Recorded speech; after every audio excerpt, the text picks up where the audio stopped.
বাঁচে না।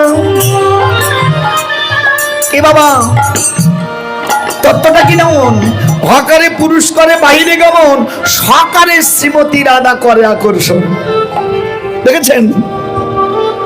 ভেবে দেখুন, হশব্দে হরণ হয়ে যাওয়া, যা চলে গেলে মানুষ মারা যায়, কিন্তু সশব্দে শক্তি তত্ত্ব, রাধা তত্ত্ব যে ধরে রাখে, কি ভেবে দেখুন, নিমেষেই ত্যাগ হয়ে গেল তো শেষ হয়ে গেল, কিন্তু যার ভিতরে রাধা তত্ত্ব জেগেছে, রাধা প্রেম জেগেছে, যে রাধার প্রকৃত তত্ত্ব অনুভব করেছে, সে শক্তি দ্বারা কৃষ্ণ ধনকে ধরে রাখে। দেখেছেন? তাহলে রাধা ছাড়া কৃষ্ণ বাঁচতে পারে? আচ্ছা, এই সমস্ত কথা বোঝে কজন বলুন তো? সবাই কি বোঝে? তাইতে বলছে, রাধে তুমি আমার জীবন, তুমি আমার প্রাণ। যেমন জল ছাড়া মিন বাঁচে না, তেল ছাড়া প্রদীপ জ্বলে না, রাধে তুমি ছাড়াও আমি প্রাণে বাঁচি না। কি বাবা, এ জগতে সবাই আপনি আমি কামনায় বিভোর হয়ে ভগবানের মাথায় বাড়ি দিচ্ছি, প্রত্যেক দিন ধ্বংস করছি তাকে।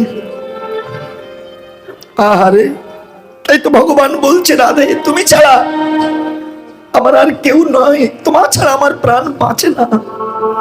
আহা, দেহ রক্ষার হেতু হলো সাধনার ভজন, তাতে যদি সঙ্গ পেতে হয় বিন্দুর পতন, কেমনে দেহ রক্ষা হতে পারে? বিন্দুরূপী কৃষ্ণ এরা নিত্য হত্যা করে। বিন্দুরূপী কৃষ্ণ দেহে বর্তমান, মুহূর্তে তেজিলে হয় সমাধি সমান। দেহের চাঞ্চল্য যখন হয় বিপরীত, ভজন ঘরে গেলে নাহি থাকে হিতাহিত। দেহের চাঞ্চল্য যখন স্থির রূপে রয়, যেভাবে যে ডাকে তার শান্তি জগৎময়। আর রাধারানী হলো সেই তত্ত্ব, যে প্রেম ভক্তি দিয়ে কৃষ্ণ ধনকে ধরে রাখতে পারেন। এই সামর্থ্য রতির নায়িকা না হলে এই মার্গে কখনো যাওয়া সম্ভব নয়, কোনোদিন সম্ভব নয় সে স্তরে ওঠা। আর যে কৃষ্ণ ধনকে ধরে রাখতে পেরেছে, একমাত্র ভগবান তার চরণে নিজেকে সমর্পিত করেছে। রাধে তুমি ছাড়া তো আমি বাঁচি না। রাধে, রাধে জানো, আমার প্রাণের চেয়ে প্রিয় হলো আমার হাতের মুরলি। তুমি যদি চাও, এই মুরলিও আমি তোমাকে দান করে দিতে পারি, যদি তুমি চাও। লেহো লেহো লেহো রাই আধের মুরলি,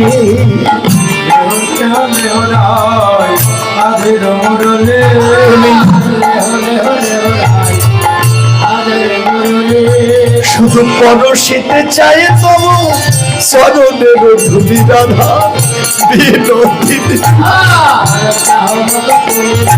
রাধে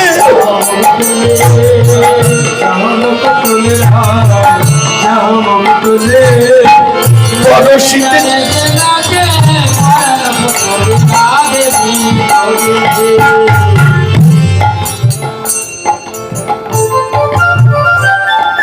রাধে একবার নয়ন মেলে চাও আমার পানে, দেখো আমার পানে, রূপে গুণে যৌবনে তুমি ভুবনে গলি,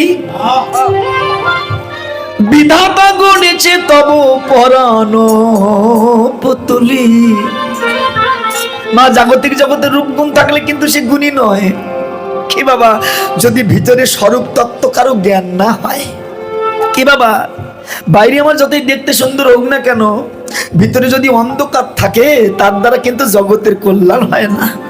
কিন্তু বাইরে যতই কুৎসিত হোক না কেন, ভিতরে যদি জ্ঞানের প্রদীপ জ্বলে, সেই মানুষের সঙ্গ করলে অমানুষ ও মানুষ হতে পারে। হরি বল, হরি বল।